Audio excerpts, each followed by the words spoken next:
तो इस वीडियो में हम सोलो लेवलिंग सीजन 3 के एपिसोड 1 को एक्सप्लेन करने वाले हैं। लास्ट सीजन में हमने देखा था कि संग जिन्वू की मदद से जे आइलैंड रेड कंप्लीट हो जाते और साथ ही यहाँ पे संग जिन्वू सभी आंट्स को मारने में कामयाब हो जाता है। और फिर हमने देखा था कि इस रेड में जितने भी हंटर्स मरे थे उन सभी के कवर पे संग जिन्वू श्रद्धांजलि चढ़ाने के लिए गया था। और यहाँ पे काफी सारे लोग जिन्वू के बारे में उल्टी सीधी बात कर रहे थे कि अगर जिन्वू इस रेड में पहले से जुड़ा होता तो शायद से इतने सारे हंटर्स की यहाँ पे मौत ना होती। तभी यहाँ पे जिन्वू के पास बेक आता है जो कि उसे बताता है कि चाहे कोई कुछ भी बोले लेकिन तुम्हारी वजह से हम सभी हंटर्स की जान बची है, इसलिए अपना सर गर्व से उठाकर चलो। इसके बाद हम जिन्वू को देखते जो कि जिन्वू जाके चेयरमैन से मिलते और यहाँ पे चेयरमैन उसे एक उसकी नई गिल्ड बनाने के लिए परमिशन दे देते हैं। इसके बाद हम जिन्वू को देखते जो कि अपनी गाड़ी से अपने घर जाने वाला होता है। तभी यहाँ पे जिन्वू के सामने एक एडम नाम का बंदा आ जाता है। इसके बाद ये बंदा यहाँ पे जिन्वू को बताने लगता है कि मैं तुमसे पहले मिलने के लिए तुम्हारे ऑफिस गया था, जिससे मुझे पता चला कि तुम यहाँ पे हो, इसलिए मैं तुमसे यहाँ पे मिलने के लिए आ गया। तब जिन्वू इस बंदे से पूछने लगता है कि आखिर तुम्हें मुझसे क्या काम है और तुम मुझसे मिलने के लिए क्यों आए हो। जिस पे ये बंदा बोलने लगता है कि मुझे कुछ खास काम तो नहीं है, मैं तुम्हें बस एक इम्पोर्टेंट बात बताने के लिए आया था। और ये इम्पोर्टेंट बात ऐसी है जो कि वो जिन्वू को खास कर बताना चाहता है। जिसके बाद जिन्वू एडम को बोलते लेकिन मैं तो तुम्हें जानता नहीं हूँ, तो आखिर तुम मुझे ये बात क्यों बताना चाहते हो। तब एडम कहता है कि ये बात बहुत ही स्पेशल है और तुम्हें ये बात बताना काफी ज्यादा जरूरी है। और उसके बाद वो जिन्वू को अपने साथ चलने के लिए कहता है। तब यहाँ पे जिन्वू जाने लगता है और वो एडम की बात पे ज्यादा ध्यान नहीं देता और कहने लगता है कि मैं तुम्हारी बातों पे बाद में गौर करूंगा और उसके बाद तुम्हें आंसर दूंगा। तब यहाँ पे एडम कहता है कि मुझे माफ करना, इतनी इंपॉर्टेंट बात तो मैंने आपको अभी तक बताई नहीं। ये बात आपकी पावर्स को लेकर है। हमारे पास एक हंटर है जो कि आपकी पावर्स को 10 गुना और ज्यादा बढ़ा सकती है। अब ये सुनने के बाद यहाँ पे जिन्वू काफी ज्यादा हैरान हो जाता है और वो डिसाइड कर लेता है कि अब वो इन लोगों के साथ जाएगा। इसके बाद हम यहाँ पे माइकल को देखते हैं। एडम यहाँ पे पहले जिन्वू को माइकल से मिलाता है और उसके बाद यहाँ पे माइकल जिन्वू को कुछ बातें बताने लगता है। हम आपकी पावर्स को बढ़ा तो देंगे लेकिन आपको हमारी अमेरिका की सिटीजन्स को अपनाना होगा। तब यहाँ पे जिन्वू बोलने लगता है कि तुम लोगों ने जिस काम के लिए मुझे यहाँ पे बुलाया पहले वो काम करो, ना कि मैं यहाँ पे अमेरिका की सिटीजन को अपनाने के लिए आया हूँ। तब यहाँ पे जिन्वू माइकल से पूछने लगता है कि क्या सच में ऐसा है कि पावर्स को 10 गुना तक और ज्यादा बढ़ाया जा सकता है। तब माइकल कहता है कि हाँ जरूर। और उसके बाद वो यहाँ पे एक लेडी को बुलाता है जिसका नाम होता है सिनरल। और माइकल बताता है कि सिनरल एक ऐसी लौती इंसान है जो कि तुम्हारी पावर्स को 10 गुना और ज्यादा बढ़ा सकती है। तब यहाँ पे जिन्वू सिनरल को देखता है और उसे देखकर कहने लगता है कि इसे देखकर ही लग रहा है कि ये बाकी हंटर से एकदम डिफरेंट है। इसके बाद हम सिनरल को देखते जो कि यहाँ पे जिन्वू का हाथ पकड़ती है और अपनी अवेकनिंग के प्रोसेस को स्टार्ट कर देती है। और दूसरी तरफ हम माइकल को देखते जो कि काफी ज्यादा मुस्कुरा रहा होता है और उसे देखकर लग रहा था कि जरूर दाल में कुछ काला है।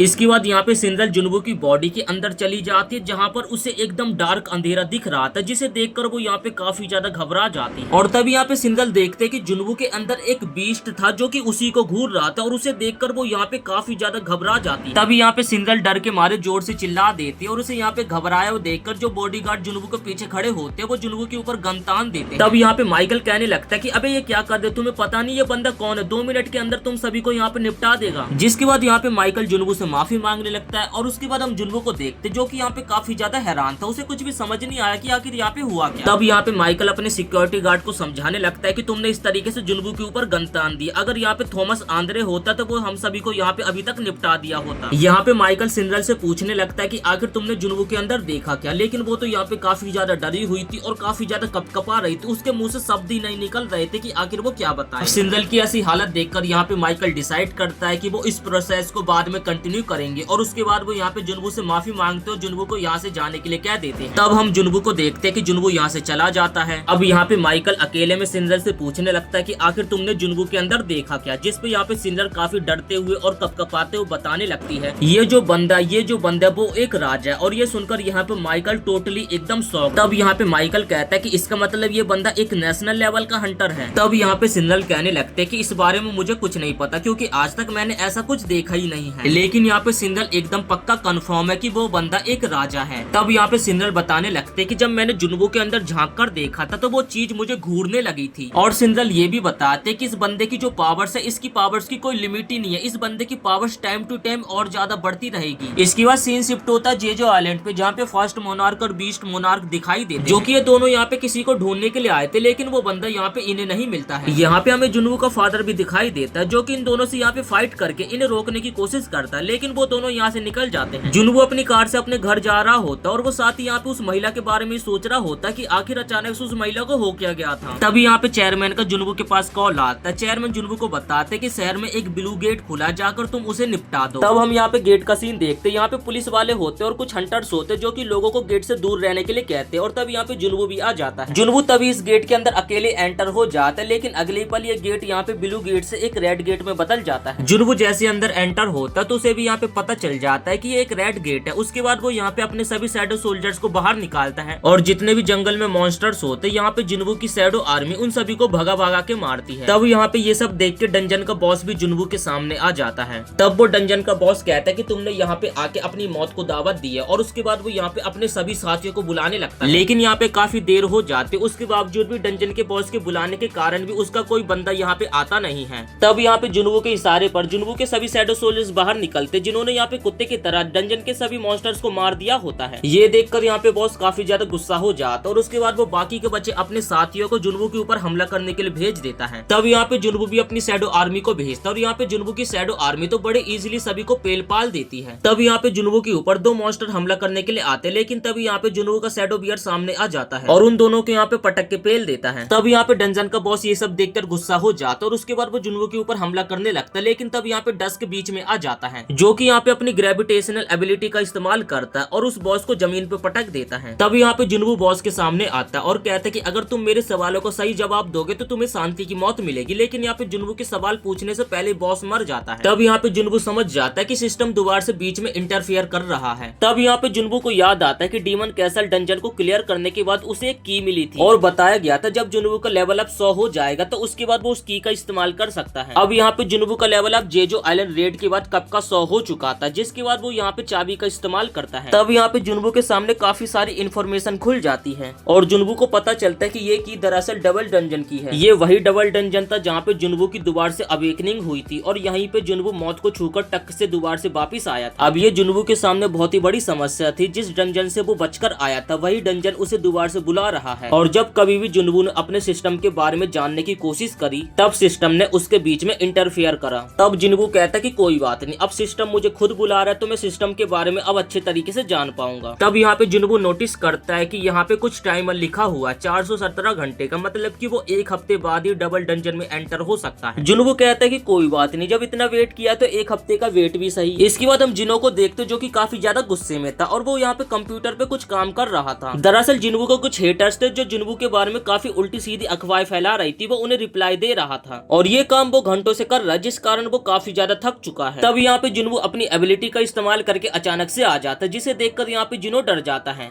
जुनवू कहता है कि तुमने कहा था कि हमें काफी सारे पैसों की जरूरत है, इसलिए मैं इन स्टोन्स को लाया हूँ, इसकी मदद से तो हम अपनी नई गिल्ड को स्टार्ट कर ही सकते हैं ना। जिनो कहता है अरे बॉस ये तो बहुत ही ज्यादा, क्या आपने किसी हाई रैंक डंजन को क्लियर करा था क्या? और साथ ही हमें अपने नए एम्प्लॉइज को सैलरी देने के बारे में भी अब सोचना नहीं पड़ेगा। जुनवू कहता है अरे यार ये बात तो मैं भूल ही गया था कि हमें नई गिल्ड को स्टार्ट करने के लिए एक नए एम्प्लॉय की जरूरत पड़ेगी। जिनो कहता हाँ ये तो इम्पोर्टेंट बात है, लेकिन क्या आपने अपनी नई गिल्ड को स्टार्ट करने से पहले अपनी गिल्ड का कुछ नाम सोचा है? तब यहाँ पे जिनो काफी सारे नाम्स को सोचने लगता है, जिसपे यहाँ पे जुनवू कहता है कि कैसा रहेगा सोलो प्लेयर गिल्ड अपनी गिल्ड का नाम। ये नाम सुन के जिनो यहाँ पे काफी ज्यादा हैरान हो जाता और वो यहाँ पे कुछ बोलता नहीं है। तब वो कहता है कि आखिर बॉस को ऐसा नाम रखने का कहाँ से आइडिया आया, क्या कोई ऐसा अपनी गिल्ड का नाम रखता भी है? तब यहाँ पे उनके ऑफिस का डोर बजता है। जैसे जिनो गेट खोलने जाता है तो गेट के बाहर मिस चाइन खड़ी होती है और दोनों यहाँ पे मिस चाइन को देखकर काफी ज्यादा हैरान हो जाते हैं। इसके बाद मिस चाहे को अंदर बुलाया जाता है। जिनको चाहे से पूछने लगता है कि आखिर तुम यहाँ पे क्यों आई हो? तब यहाँ पे मिस चाहे कहती कि मुझे तुम्हारा गिल्ड ज्वाइन करना। ये सुनकर यहाँ पे जुनवू हैरान हो जाता और वो कहता कि तुम्हें क्या हुआ, क्या तुम्हें चेयरमैन ने यहाँ पे भेजा या फिर चॉय जॉनगे ने तुम्हें अपनी गिल्ड से बाहर निकाल दिया? चाहे कहते कि ऐसा नहीं है, जिसपे जुनवू कहते कि फिर क्या हुआ, फिर तुम हमारे सोलो प्लेयर गिल्ड को आखिर क्यों ज्वाइन करना चाहती हो? तब ये नाम सुन के चाहे हैरान हो जाती और वो कहते क्या